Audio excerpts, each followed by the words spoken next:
What could be better than that? Actually, nothing. We're live. It is 6:53. So before 7, that's a win. We're doing good. Hopefully we're going to go out, and Lisa and I are going to go check out see if we can see the Northern Lights. We went out last night. It was later in the evening, and we didn't really see too much. But we'll take our phones and see if our cameras. I was reading, be able to pick up stuff that the naked eye can't pick up, especially if we're in an area of basically lots of light. We're not out in the wilderness, so we have lots of light pollution in the big city. We don't really live in a big city, but there's still a lot of light there. So tonight, what I want to talk about is a new series that I'm doing, and it's titled, oddly enough, "What Not to Worry About." And that's because and the reason I'm doing it is because the guys in the live feed pretty much know we've discussed a lot of these things a lot, but I get lots and lots of questions about this. I'm surprised at having answered these things so many times that people are not just don't already know what the answer is. But it's like the new people, come out of the woodwork and go, "Oh, I have this great question that he's never answered before." Like, no, we've answered that hundreds of times. And sometimes they get, a little specific. So, it gets, the more specific it gets, the more esoteric it gets, and the more it more lends itself or takes itself down the road where you really shouldn't worry about it. But one of the things that I get a lot of is, because we have, like with the factory LS, we also have this with other engine manufacturers, particularly with a 5.3, but others. Like with a 5.3, we had the availability of a dish piston, a la LM7 and others, and then flat top pistons, L33. Usually those two were teamed with different combustion chamber sizes to achieve, let's say, a similar kind of static compression.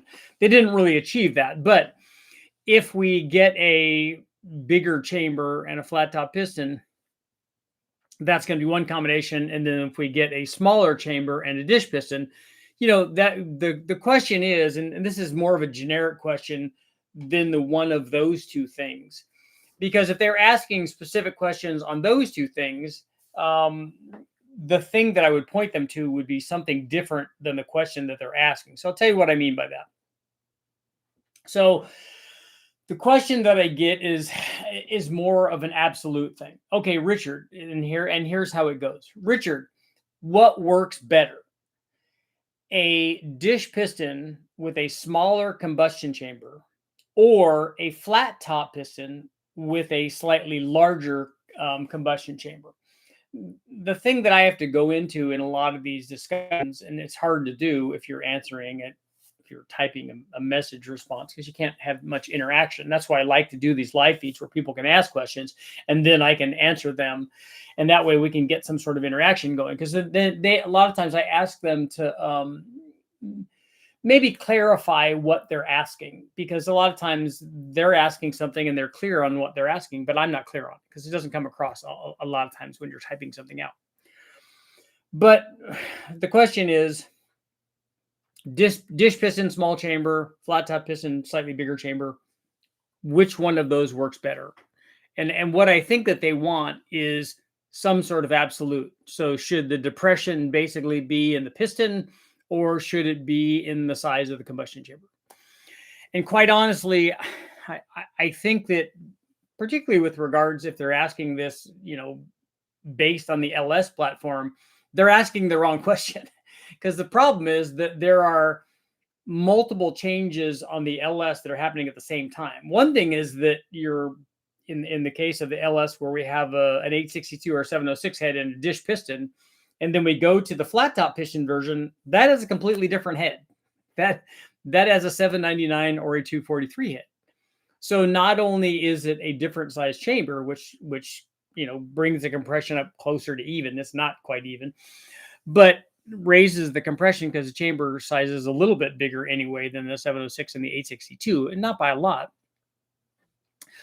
But it's a completely different cylinder head.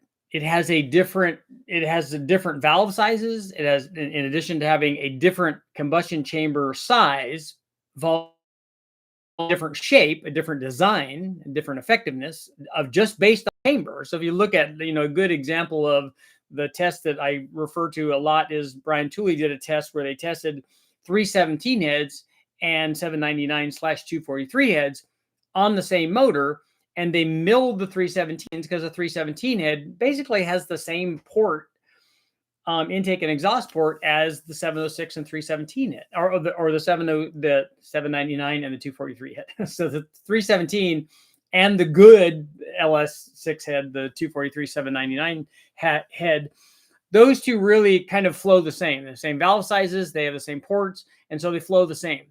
They have dramatically different combustion chambers, but, and this is information that I got from Brian, not only is the size of the chamber different on those two heads, one of the chamber designs is better. So the 799 243 head has a better design chamber. It's not just smaller, it's better. And he knows that because they milled the 317 head down to get the combustion chamber the size of the other. And then they tested it again and ran it. And in a back-to-back test with the chamber size equalized, the 243 and 799 head still made more power because it's a better cylinder head. Not because it flows more, it has a better combustion chamber. So you have that in the mix also. What I would say in answering that question for people that say, hey, which one of these things as a universal discussion is better? My point would be that you're worried about something you shouldn't be worried about. You won't be able to, there's no way that you or I or the vast majority of people out there could measure the difference between those two things if the only change was combustion chamber size and not design. If we had the smaller chamber, same head, smaller chamber, and a dish piston, and then the bigger chamber, and then the flat top piston, and as long as the heads were exactly the same, other than that, and the pistons are just, one was a dish, one was a flat top, and they were at the exact same compression height. We used the exact same head gasket. If all of those things were the same, and the static compression remained identical, you wouldn't be able to measure any difference between those two. Certainly not at wide open throttle. I mean, I would think to find any real difference, you might see something at, and I've discussed this with a number of people, I think you might be able to see something at part throttle, maybe for emissions, maybe for fuel mileage, maybe something. And again, the level of testing that would be required for that, with sensors poking everywhere, plex sensors and combustion chamber data and all sorts of things, fuel mileage data, like real fuel mileage data, not like it feels like it got better fuel mileage, like real fuel mileage data, and fuel efficiency, brake specific fuel consumption, brake specific air consumption number, all of the things that you would have to measure at like an OEM level of expense and their ability to measure this stuff to find out whether one of those or the other one of those is different. For our needs, if the static compression is the same, you would not be able to see any difference in power, because that's the big thing. As long as the static compression is right and it's the same, you wouldn't know the difference between those two. Now, obviously, the ideal combination is the small chamber head and the flat top piston, because then you get higher compression. Now you could throw in a thinner head gasket and you get more compression, because we know that more compression adds more power. Then secondarily, if you also wanted to have bigger valves, more airflow, all of those other things that could also affect performance, they all can, and that's all great. But I get into this issue a lot, is that when I post something, I had a post recently that kind of blew up on social media, and you post a specific question, but guys are throwing out all sorts of responses and answers to those that have nothing to do with, or are greatly expanding beyond the original question. And so their responses have nothing to do with answering the question, which one of these things. And when I pose a question like that, I already know what the answer is. That's why I pose it. I'm helping people to learn what the answer is, and doing that in a fun way so that we can all get together and argue about stuff, because that's what the internet is about. But in the case of this thing, in the case of the chamber size and the piston dish, don't worry about that. You should be worried about the other things. You should be worried about the static compression, and then secondarily the dynamic compression, because again, I can't get people past the dynamic compression thing, because the dynamic compression people are like dynamic compression people. They're like flat earthers or whatever, that they think that this is the only thing. But then I ask them, okay, what does dynamic compression do to detonation threshold at 2000 RPM? What does it do at 3800 RPM? What does it do at 6700 RPM? And they don't know that. So I said, look, when you're telling people that you can only have 8.5 to 1 dynamic compression on pump gas, you don't know what you're talking about, because I can make it by changing another variable where that's not the thing. If I run the water temperature down at 140 degrees, you can have 9 to 1 or 10 to 1 dynamic compression on pump gas and have it work just fine, as we saw with the stuff that we did with Steve Morris, running nearly factory timing on supercharged stuff with pump gas. So you can get away with, I'm just saying that there are a lot of other variables that affect that, and you can get away with a lot of that stuff. But when I'm asking a specific question, like this thing with the combustion chamber size, if you look at only those two variables, the chamber size and the piston dish or flat top in this case, not a dome. Dome throws another thing into it because it affects flame travel. A small dish and a flat top have very little effect relative to each other on flame travel. A dome, especially as you start getting bigger and bigger on the dome, it definitely has an effect on flame travel.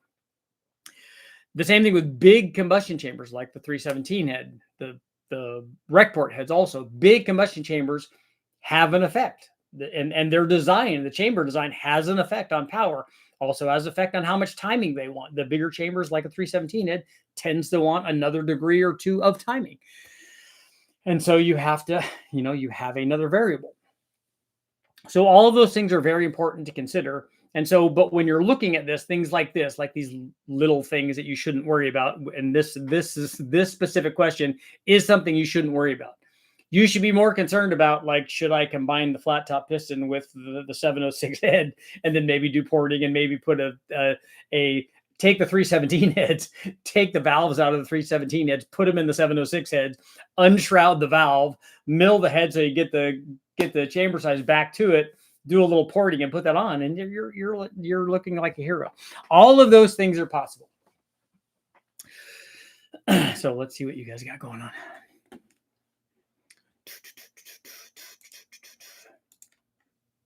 Okay, we're going to create a poll.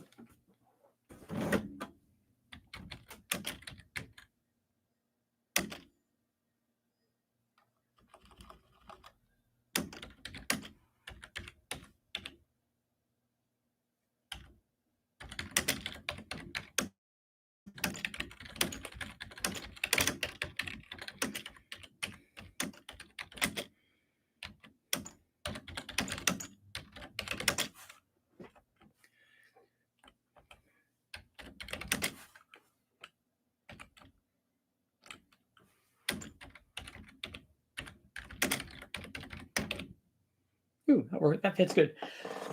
Okay, do the stock 706 862 heads make more power on a cam 5.3 than a set of stock 243 799 heads?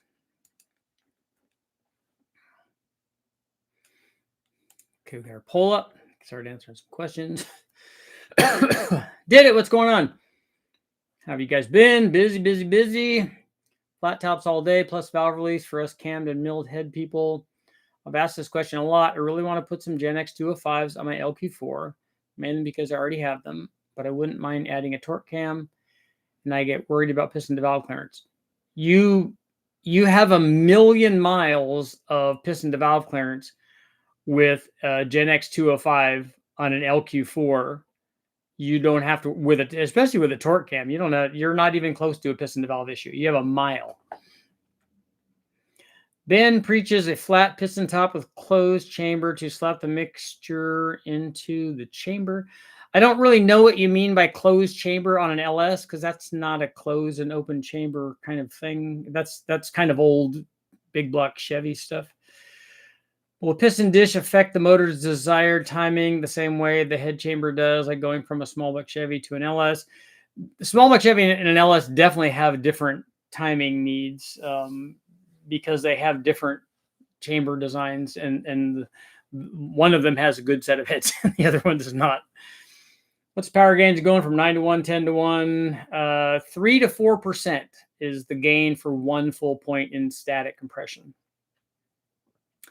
Love the videos. Got my first junkyard Gen 6 454, hoping to get 600 horsepower out of this engine and putting it in a Cadillac. What are you changing? Basically everything on that to get 600, or a cam and lots of nitrous or boost or something. Planning on getting my 6-liter LQ9 on the road. NA first. Can I run 100cc snake eater injectors with a sheet metal intake manifold? NA? Yes, no problem at all. Truck plus cam flat tops have it in stock. Yes, we have injectors in stock. We got the truck, that camshaft. We have all of our cams in stock right now. And you can run as big of an injector, especially on a 6-liter. I mean, we do it on 4.8s and 5.3s, so it's not a problem. Can't stay long. Motors in the Nova. Very cool. Richard, did you ever dyno your truck plus cam and a 6-liter? Yes, we did. Those videos are up. Didn't you run 706 heads on the Big Bang? 6 heads on one of the early Big Bang motors. But the head didn't, but they were good ones, though. They were ported ones. What's considered 1 point of compression? 9 to 1 to 10 to 1, or 10 to 1 to 11 to 1, 11 to 1 to 12 to 1. 1 full compression point. Otherwise, it's just a percentage of 1 point. 9.0 to 9.1 is 1/10 of a point. Richard, last stream I was asking about tall deck versus standard deck. You said you prefer the standard deck build over a tall deck. Why is that? I answered that already, because a tall deck doesn't have very many intake manifold choices. That's why I like the standard deck stuff. And I don't ever build anything that's gigantic. Like I've never built a 632 or something. I think a 555 or a 565 is as big as I've built on like a big bore aftermarket block. And that made more than enough power for what we were doing. It's getting up in the middle 900s, I think, on an NA thing, which is pretty good for, I think it was the compression was in the mid 10s, like I like to normally do. But you can make a lot with good heads and stuff. And I was creeping on some forums where guys were talking. They were like race engine builder guys, and they were talking about 2.1, 2.2, 2.3 horsepower per cubic inch, and then also per CFM, which is really an impressive feat for airflow. My dyno butt says a truck plus cam and LQ4 El Camino gained 80 horsepower over what? It doesn't gain 80 horsepower on any of our tests. Between 70 and 75 versus the LM7 cam, which is the least powerful, at least for peak power, of all of the factory LS cams. The off topic, not a problem. An L99 2011 Camaro SS, very cool. Got to do a cam. Should I just do a full AFM DOD delete, or do a VVT cam and have a tuner tune out the AFM? If you do a VVT cam, which you can, you're going to be limited in excuse me, in how much available movement you have in VVT. You're gonna have to at least do limiters or just eliminators. Just that lock it in place. And I think I would get rid of the DoD stuff. At what point on a stock Gen 3 5.3 boost wise, when are you seeing piston rod issues? Well, we've done more than 1400 with stock Gen 3 stuff. So for most people, it's not an issue. You'll run into the vast majority, 99% of people will run into other issues that have nothing to do strength wise with what a Gen 3 is versus a Gen 4. Not very many people can get to the difference between those two and and attribute it solely to what the difference is in strength between those two. Got one question for Turbo LS. I want to run an intercooler. I don't know what that is. You need to put as much. The problem with an intercooler, an air-to-air intercooler, if that's what you're running, in front of a radiator, is it really changes airflow through the radiator. It also, not all the time, because let's face it, how often are you running in boost? But when you are running boost, you're cooling the radiator with hotter air. That's not really too big of an issue because, like I said, you're not in the throttle where you're heating the intercooler up a lot. And you're worried about that sort of hot air going through the radiator, but you are restricting airflow through the radiator. So that can become problematic. So I would make sure that you have very, very good dual fans or a very, very big single fan, and make sure that you have a fan shroud. So all of the air that the fan is moving all comes through the radiator. Shelf VVT cams are large, mid 220s, 230s, worth keeping it for a street car. You can get a shelf cam like that, but you have only 3 degrees of movement on VVT, so it's not like you're not getting the big sweep that you get on stock stuff. What's your recommended compression for a street strip boosted big block on pump gas? All good parts. I think I need to know what kind of combination you're thinking about and what your desired power level is for the street for pump gas. But somewhere less than 10 is kind of where people are.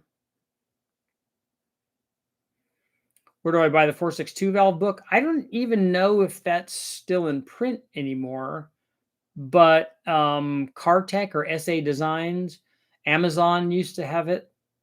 Barnes & Noble used to have it. They all had a bunch of that stuff. I don't even know. I think some of them are available digitally now. Tuning a cam Gen 4 with all the factory DOD VVT is a bunch of extra work versus just tuning a fixed cam.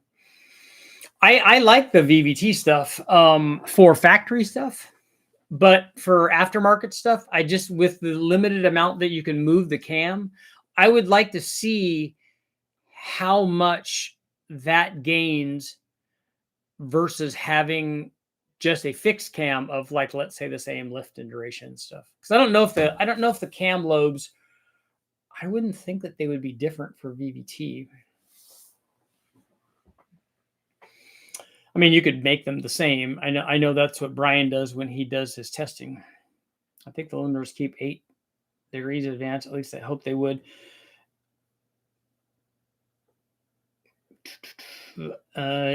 8 is the amount of movement that you get. 8 or 9 degrees is the amount of movement you get at wide open throttle from a factory VVT setup. You get more than that at part throttle. So I would doubt that it's that much. Most of them are 3 or 4 degrees limiters. Keep it at 3 or 4 degrees. I'm looking at the videos and think I'm just going to do the L99 to LS3 conversion. If I buy used LS3 from a manual Camaro, can I bolt it right up to my automatic transmission? Yeah, the physical part will bolt up. The thing that I don't know about is your harness for your VVT L99.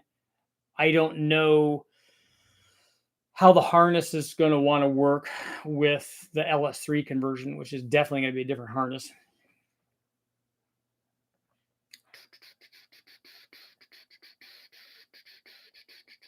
Small amounts of boost, never over 15 PSI.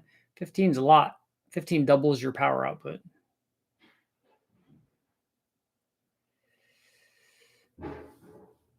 I said the R word in my message. I mean, retarding the cam? Are you doing a book for modern engines? Like what?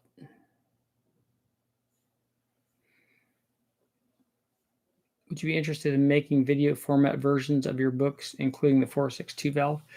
No. The harness won't work. I didn't think so. I thought it was different. that the computer is going to be real happy with that swap either. Heads are killing me. I mentioned that 243 heads will raise the compression even further. Is it worth it, the extra money to get some, or just roll whatever heads are on it because I plan on boost? You don't need other heads for boost depending on your power level and what head you have. There's no bad choice on an LS head. So anything that you have will be able to make lots and lots of power if you're adding boost to it. Because the difference between one head and the other head is going to be 1 pound or less of boost. I don't think you can type that word without YouTube removing it. Thinks it's a slur. Even with an ing at the end of it. How and where did you learn to become an engine builder? From doing it since I was, let's see, when did I do my first one? Engines have always fascinated me, so I read everything that I could. A lot of magazine stuff early on, Hot Rod and Carcraft and all those things. But my first car was a split bumper Camaro, and I had to, and my dad showed me how to rebuild the engine. So from there, and I've been doing that for decades now. Never done it, don't know. Our Chevy ECU is pretty easy to program. Yeah, we have tuning available for them. I'm just saying that what you're changing, if this is the LS3 L99, there's a big difference in what you're changing. I don't know. That might be an easy harness change out, but I don't know.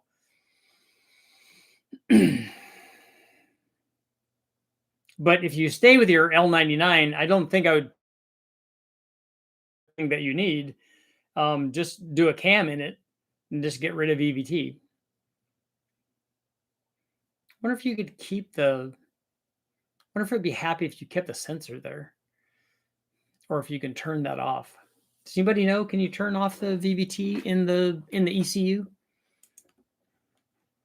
I'm thinking that you have to be able to. That would be a good question. I could ask Joel.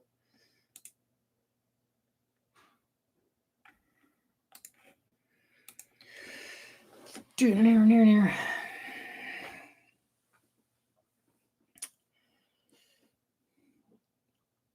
Do you use WINOLS and the new Chevy ECUs? I don't know what that is. I don't do the tuning, so that's not a question for me. VVT turns off easily. Okay.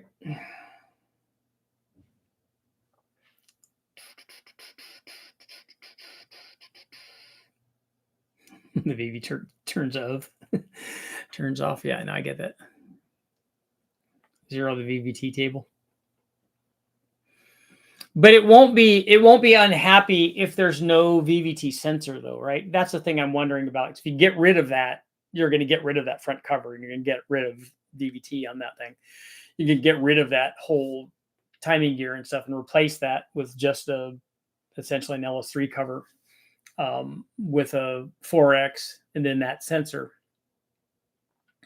How's it gonna feel without being plugged in? The BMWs are impossible. Yeah, and they say that with everything, every new thing that comes out is like and in fact, I remember the engineers talking about that. No one will be able to get into these computers. Yeah, they will, because somebody on your side is going to leak the information. The guys don't crack these computers. They don't go into them and figure out where all the ones and zeros are. Somebody tells them, and then they go in and go, "Oh, look, I'm a hero." Are you really? Texas Speed gives you new VVT tables with their cams for what it's worth. If you buy a VVT cam, yeah. I have an L77 in a 2012 Caprice. 1046 aluminum block rec port heads. 173,000. I'd like to add an LSA. What should I do before boosting to ensure reliability? I would definitely put ring gap in it. I put what I like to do with all boosted stuff, and LSA would obviously qualify for that. With boosted stuff, you're going to need bigger injectors. You're going to need a bigger fuel pump. It's going to need to be tuned. I would put new head gaskets on it. I'd put head studs on it, like ARP stuff. And then you should be ready to go with the right injector size and tune. Just got on the live. No fancy shirt tonight. I was expecting a tux. No. Why was I wearing that? Did we go? We must have went out somewhere.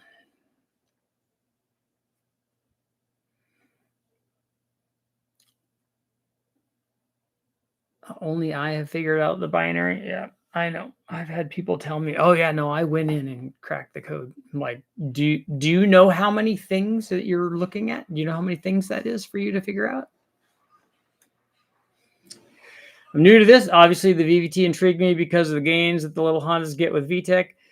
I'm just going to do a stage 1 daily driver cam, a DOD delete. Yeah, and so you know, a VVT isn't anything like VTEC. VTEC is a whole different cam profile, which is way better than advancing or retarding the camshaft that you have. Both of them are good. One of them is a lot gooder because Honda also does VVT and VTEC. What's your preference when it comes to turbos versus ProCharge big block Chevy when it comes to street strip applications, both blow through carb? I don't have a preference for those things. They have decidedly different power curves. Usually with a big block, even a ProCharger, because it has all those centrifugal blowers like that have a rising boost curve. And so you have down 3,000 RPM, you may only have a couple of pounds. At 6,000, you have whatever the maximum that you put into it. If it's 10 pounds or 15 pounds, whatever that is, 6,000, 7,000, whatever, however high you're revving it. That's where it has the most. And down low, it has the least. Turbos don't do that.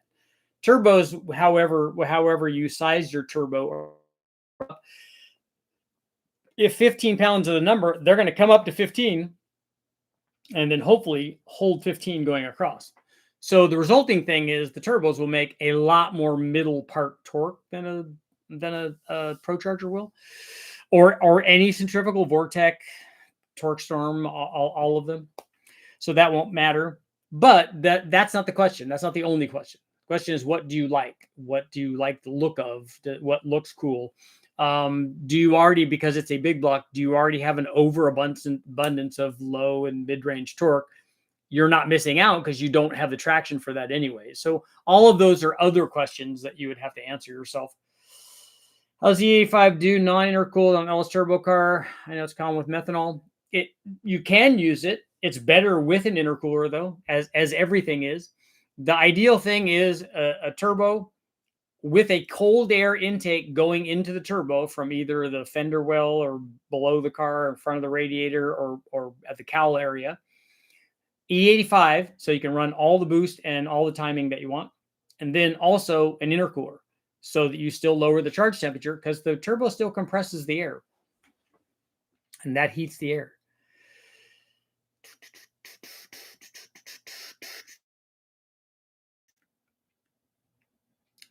Books like LS version versus a small block Chevy performance book from back in the day with Smokey Unic. When you put ring gap in your boosted motors, you also change the piston rod bearing. We don't on the Big Bang motors. We just reuse all that stuff. I haven't ever taken one of these junkyard LS motors apart and had rod or main bearings that I can remember, unless the rest of the motor was bad. Ever had rod or main bearings where I wouldn't reuse them. We just clean it and put it back together, put fresh oil in it, stuff, and put it back together. If you're building a brand new motor, you can put all that new stuff in. But since we're testing a junkyard motor with all the stock original parts, other than putting ring gap in it, all of that stuff gets reused.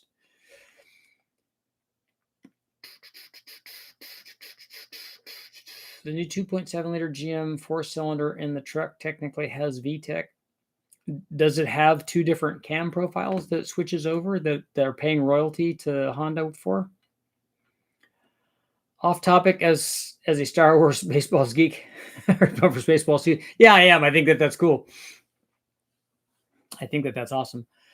I have the BTR Stage 2 truck cam and a 2500 HD. I wish I just left the stock VVT in it. Is it a little soft down low, Bill? Split bumper for your first car? Yes. I'm embarrassed to say that mine was an 80 Diesel's Rabbit. Oh, a cabriolet too. $300 from a lady down the street when I was 15. Perfect. The guys that I hung out with, the guy that was older than us, he was in the same grade, but he was, his birthday was a few months older or whatever. And so his car was a Volkswagen Rabbit. It wasn't a diesel, and it wasn't a cabriolet. It was a regular Volkswagen, and it didn't even have AC. So I remember riding around in it, turning the fan on. But it was cool. It was for us at the time when you're 15 or whatever, 16, that just a guy that had a car to be able to go places and stuff. It was awesome. And then later on, he got a Firebird with a 305 in it.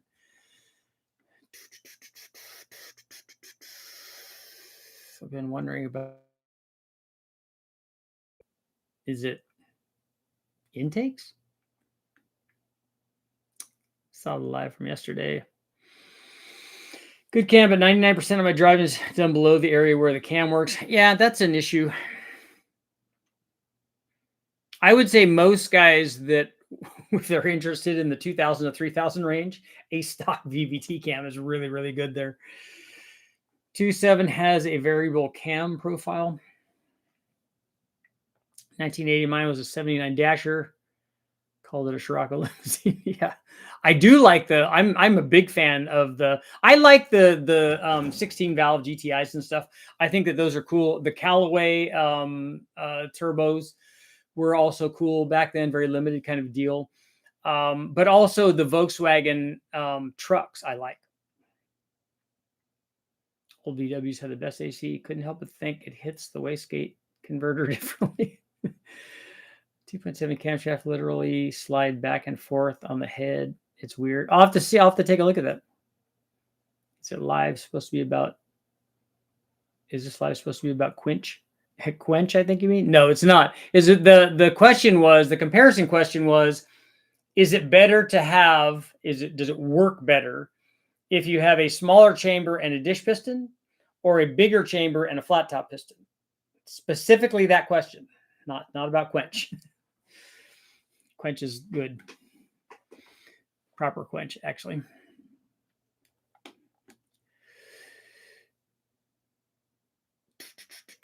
Why do you personally say Pro Charger? A Pro Charger operates exactly the same as a Vortec and a Torque Storm. I mean, the design of the supercharger is a centrifugal supercharger. I'm at the stop of my build and been waiting to ask a question. Airsoft? Okay, go. I dug into your question the other day. The reason Mercedes went with 2 pumps in series was to eliminate bubbles in the fuel line. That is from the Benz technical manual. How does the dual pump one before the other get that done? How does where are the air bubbles going? GM 2.7 is basically VTEC, and the 2.7 Ford VTEC is basically a diesel running on gasoline. Turbos they had in the Callaway days were not good. No, not by today's standards, but still having a Callaway Alfa Romeo, which was cool. Callaway Corvette they did was cool. The VW was also cool. Was that was a Rabbit, right? And not a Scirocco? 540 cubic inch big block for street and strip, enough low end to use on the street and all their top end for racing. Yeah, you like I said, if you have a big block and you already have an overabundance of low speed power, you don't need a big roots blower on there, or possibly even turbos. I mean, if you look at the most forms of racing, like no prep and stuff, if you have a twin turbo deal, they're taking power away because they don't have the traction for it. Even in a no prep situation, you're not going to have it on the street.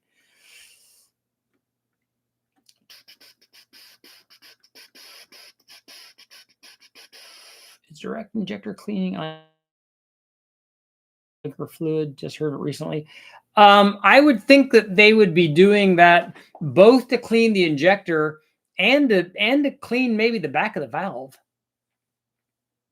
I'm wondering about the interaction between long runner intakes and exhaust primaries. Yes, there is definitely a correlation between those, the effectiveness of both of those. If you change one of those, you can change the effectiveness of the other one. How true is it that centrifugal superchargers have higher parasitic loss than a TVS blower? I've heard centrifugal supercharger is more like an air compressor and the other is like an air mover. Neither of those statements are accurate. You might be thinking about a twin screw supercharger, but even at that, a TVS blower, which is a roots blower, it is a high helix roots blower, but it's still a roots blower, and in the testing that I've seen of TVS blowers on the blower dyno, and this was against Kenny Bell stuff, that they took more power to drive than the Kenny Bell twin screw did. I don't think it would be even close to a centrifugal. But a twin screw has internal compression, which is what makes it a more efficient supercharger. A lot of guys think, oh, it has internal compression. That heats up the air. That's bad. No. Go read the Society of Automotive Engineer design papers on the difference between the kinds of blowers that we're talking about.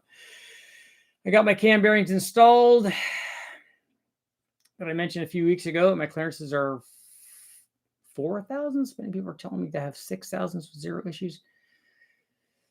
But I want to hear from the man himself.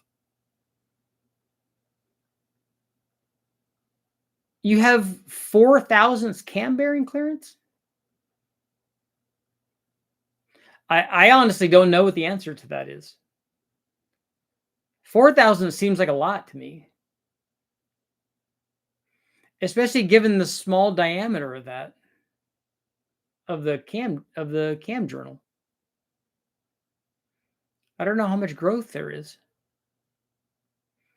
So the Benz service bulletin said to eliminate air bubbles in the line, they went with dual pumps. Not sure how it would. Yeah, I'm curious. If it's in Mercedes-Benz and it's in a German like literature, I tend to believe it. Pretty smart people wrote that. But I still would like to understand that. I think it's more that I'm not understanding it rather than it not being a thing. Do you have a WhatsApp or way I can send you a screenshot of the diagram? The diagram of what? All I know about Mercedes W204 platform is that 5.3 will fit in it. That's nice. I would really like to have a 535 BMW, like an 88 with an LS in it.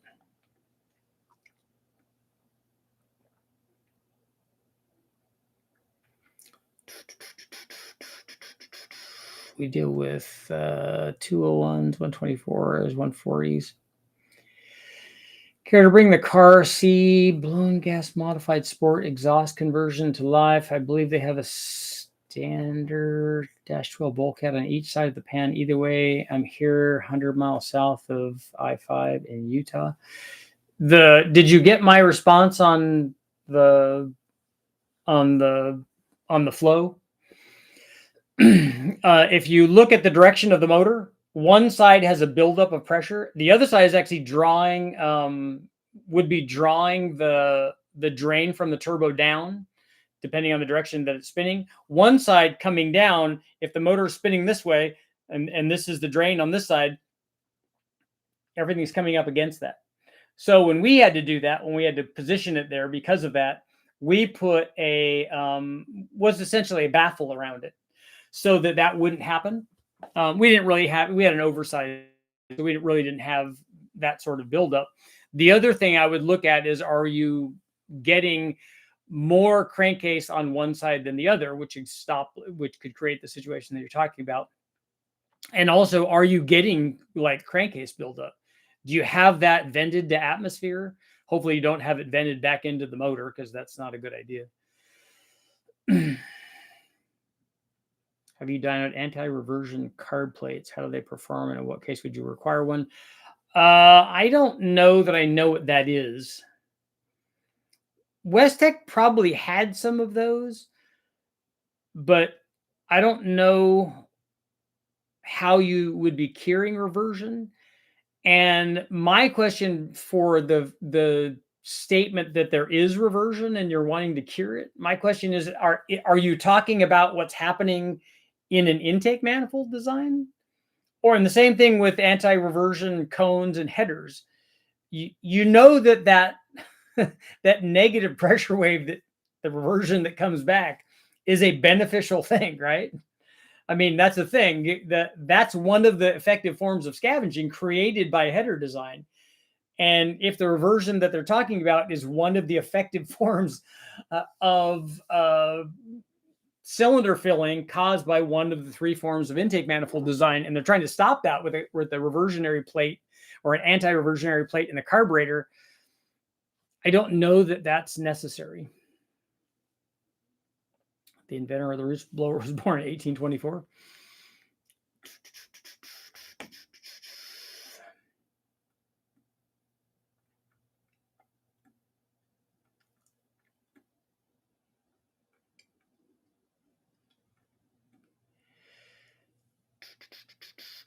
Richard, let's say you have a turbo or centrifugal supercharger both making the same power. Which one will you choose for street and daily use?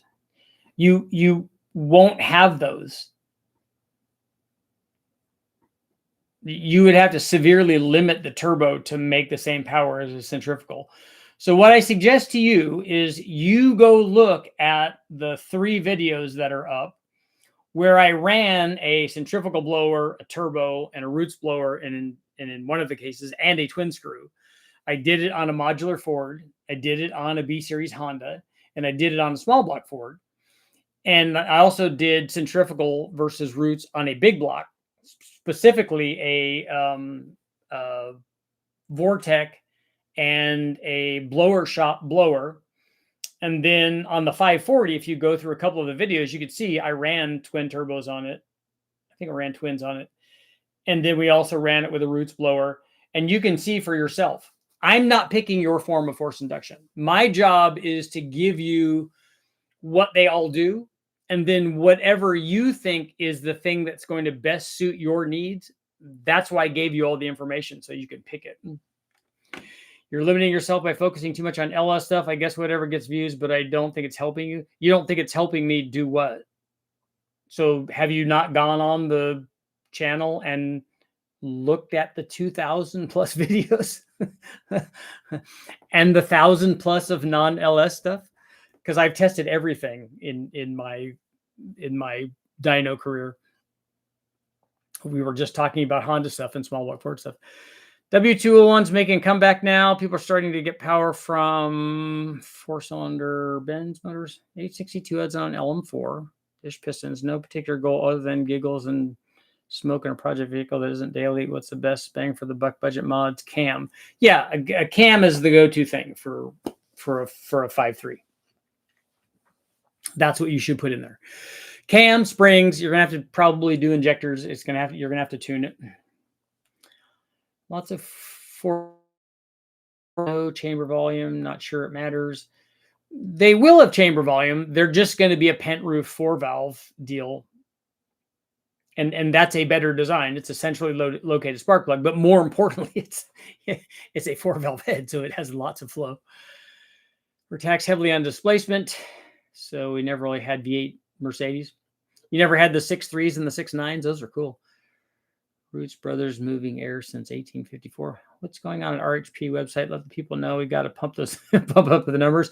We do have Black Friday sales are starting already. They're already up. Jimmy has put a bunch of them up. We got cams on sale, got lifters, we got turbos, we got injectors, and there. I think that there will be a few more things that are package deals too as we get closer.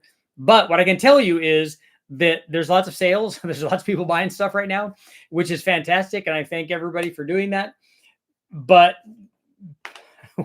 when we run out of the things that are on sale, they won't be on sale anymore. So if you're going to go get it.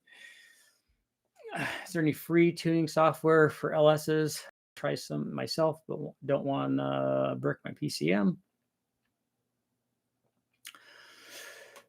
How did you cut the carb intake for the LT1 small block? The LT1 carbureted small block intake manifold is a carbureted small block LT1 intake manifold. That's GM offers it, but I think also Edelbrock has one of those. OEM, let's see.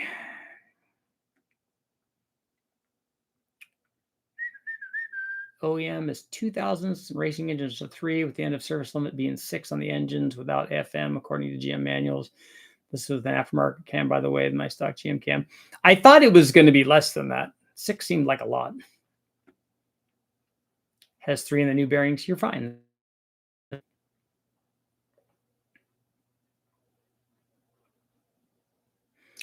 pumping air in mine shafts. Yes, and also I think that the original Paxton superchargers were also air movers in mine shafts. I don't know if the Roots blowers were, but maybe they were. And also the Paxtons might have been used in submarines too. Twin turbo Mercedes AMG 63 tow, a 24-foot enclosed trailer very well. They have airbags. Nice.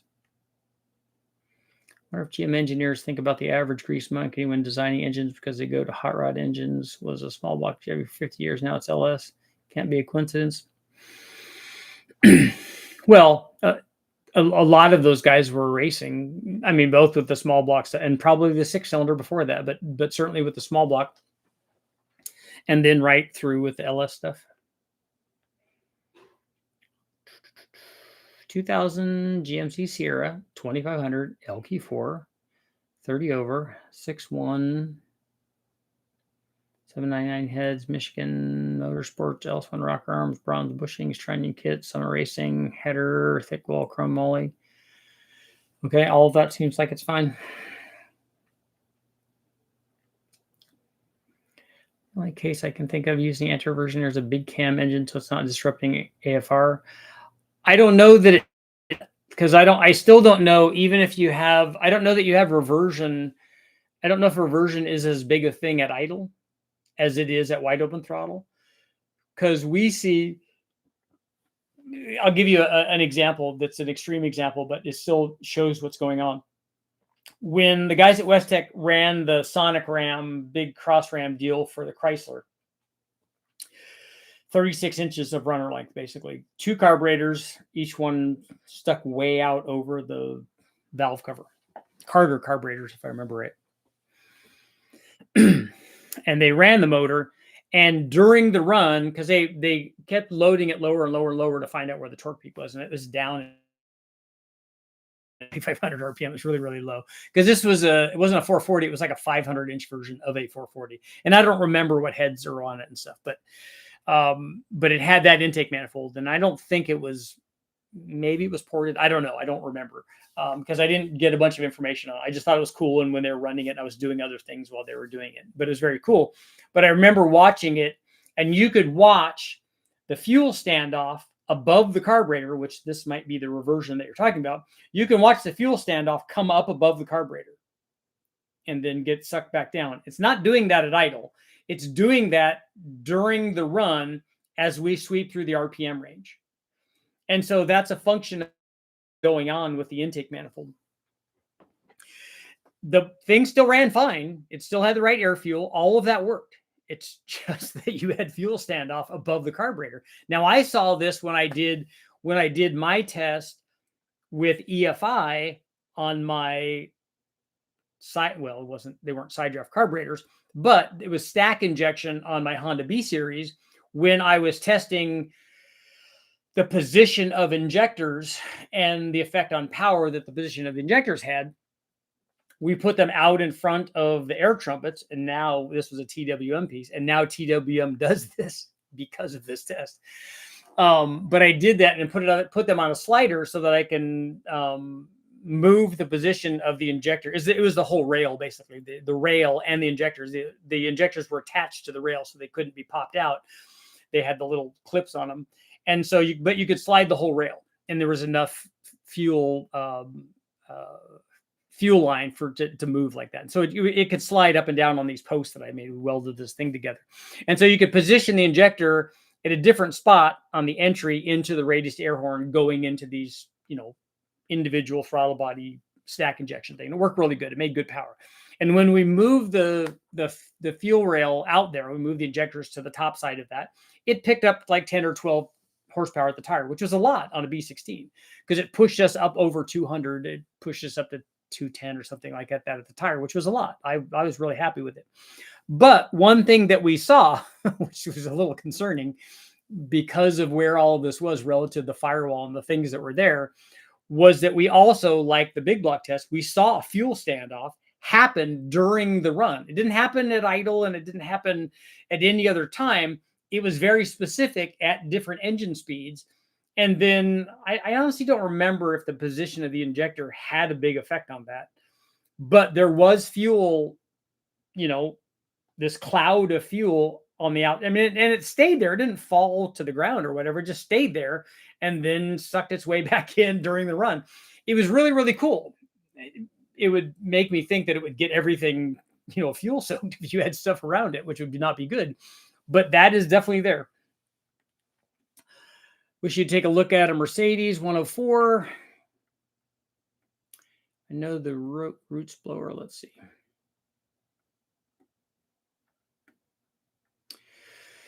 Dome versus flat seems like a piston pin height issue, but airflow would have to be flat pistons. Seeing OEM as mostly flat. Yeah, I don't recommend dome pistons other than for things like big to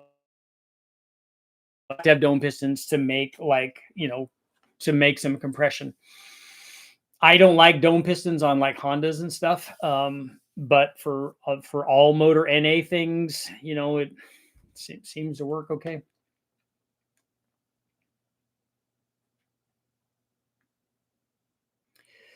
Yes, you have, but you keep going back to that. You're trying to, we were trying to get you to look at Atlas engines beyond the introductory stuff, and from what I've seen, you refused.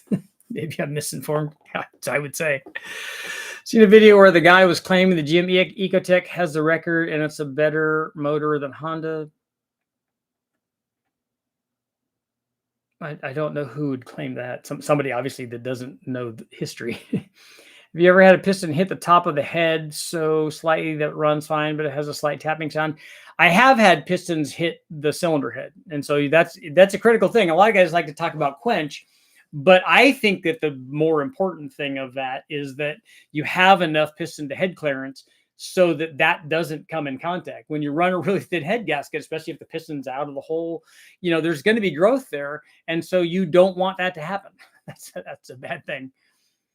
Is a dual keyway crankshaft necessary for a Pro Charger, or is pinning the crank just fine?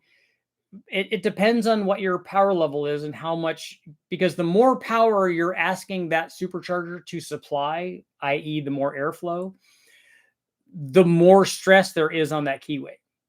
So if you're thinking about, like, let's say you have a blower that's capable of adding 1,000 horsepower, and actually it's adding more than that. So if you see it, if you have a 600 horsepower motor and then now it's a 1,600 horsepower motor because you put the Pro Charger on it, it's making lots of boost, it's making lots of power, it's actually adding more than that, because it takes 100, 200, 300 horsepower or whatever to spin that blower that's just getting lost. It's a parasitic loss, basically. You don't see it on the dyno.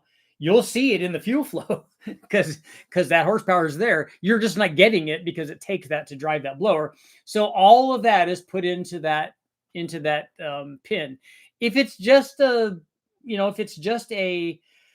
a street thing and it's like 1,000 horsepower or whatever, and you have a keyway in the crank, and then I would just pin the other side, 180, you're good. You all heard it from the man himself. Go and treat yourself, boys. You know, you don't want socks or a tie for Christmas. I know nobody wants that. In fact, I just got a cam in the mail. I did. I got a V6, a 4.3 liter V6 cam from the guys up at Oregon. I got a regrind one that I'm going to test. I know the roost blowers are used in furnace. Watching. Oh, Belize. Welcome. I know we've all heard of the freight train blower Camaro. Whatever happened to that thing? Message me about the LT1 carb stuff. I have two, and I can explain how you do it. Yeah, you just an LT1. You just put if you want to run LT1 with a carburetor, it then is just a small block Chevy. You can't use a small block Chevy intake manifold, but you can use an LT1 carbureted intake, which GM makes them and Edelbrock makes them. You put that on, you put a distributor in, and you run and put a carburetor on it, and then it just runs as a small block Chevy, just like a regular one does.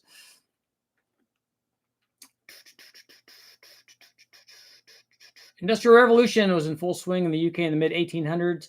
Lots of mining, burning of coal.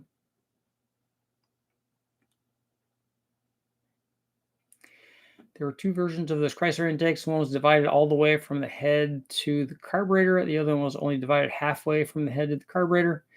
There were also 2 different lengths of that manifold.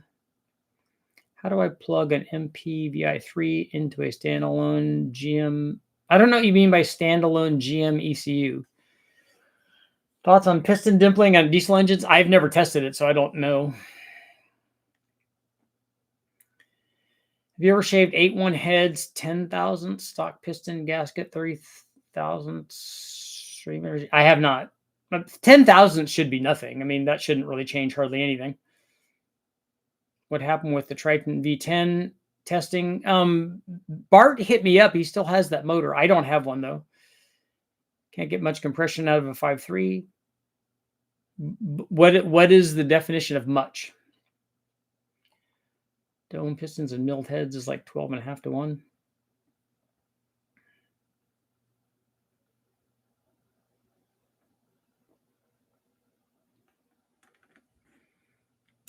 Are you wanting like 15 to 1 or whatever? It's a small displacement motor, so it's kind of hard to get that. But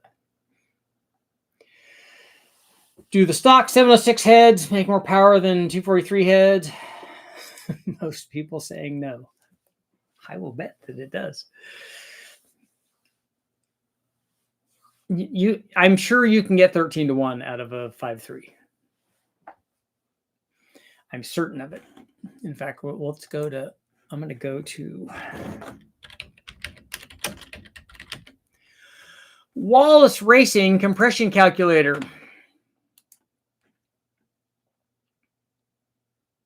What? Come on, dude. Why is Wallace Racing stuff not showing up now? What's going on?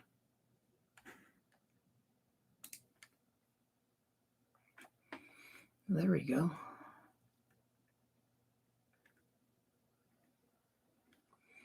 This is different. Bore size. 780.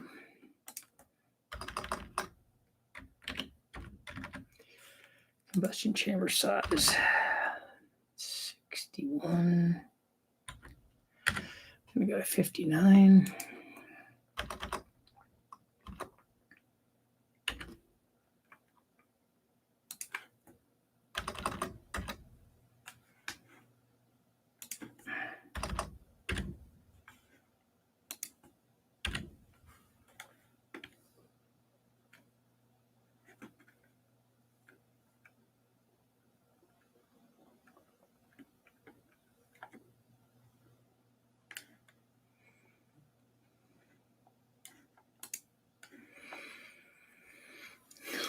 So with the 59cc chamber on a 5.3 and a reasonable head gasket, 0 deck, and a flat top, it's 11.4.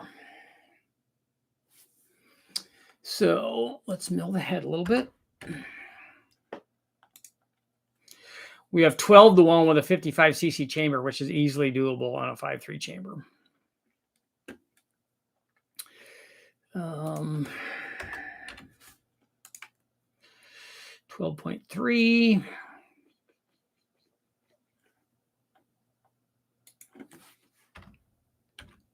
minus 5. Yeah, that's not right.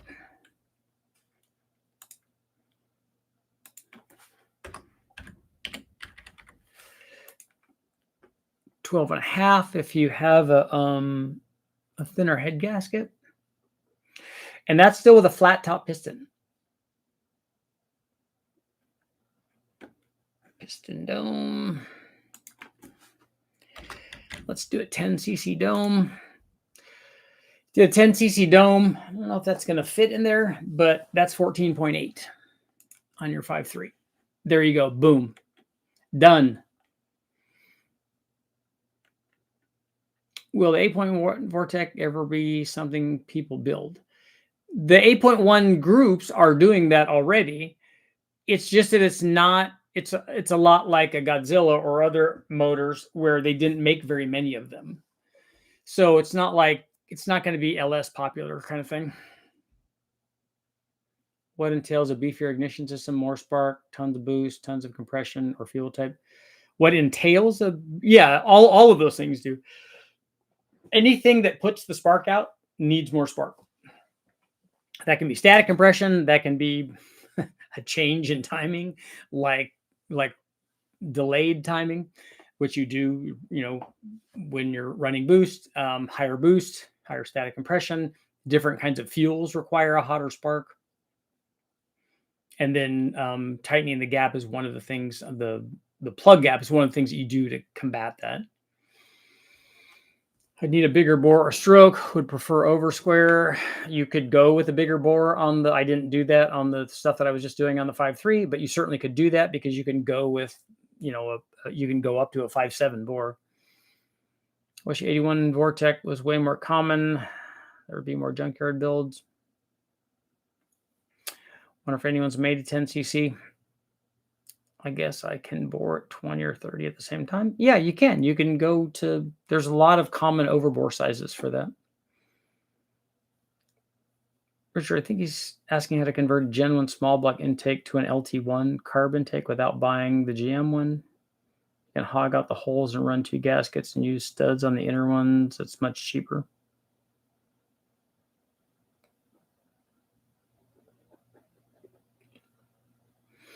Can you get that bolt pattern on a standard small block Chevy one? I didn't know that was possible. That seems like a lot more work than buying the right one.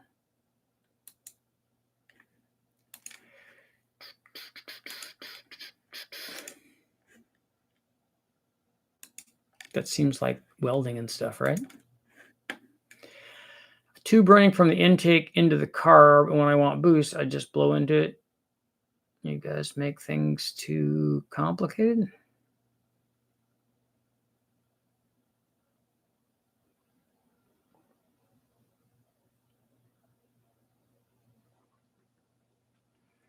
Run 2 gaskets. Is the deck height different? Why do you need to run gaskets? Are multiple gaskets? Is that a problem? The nice thing is that there's no water there, right?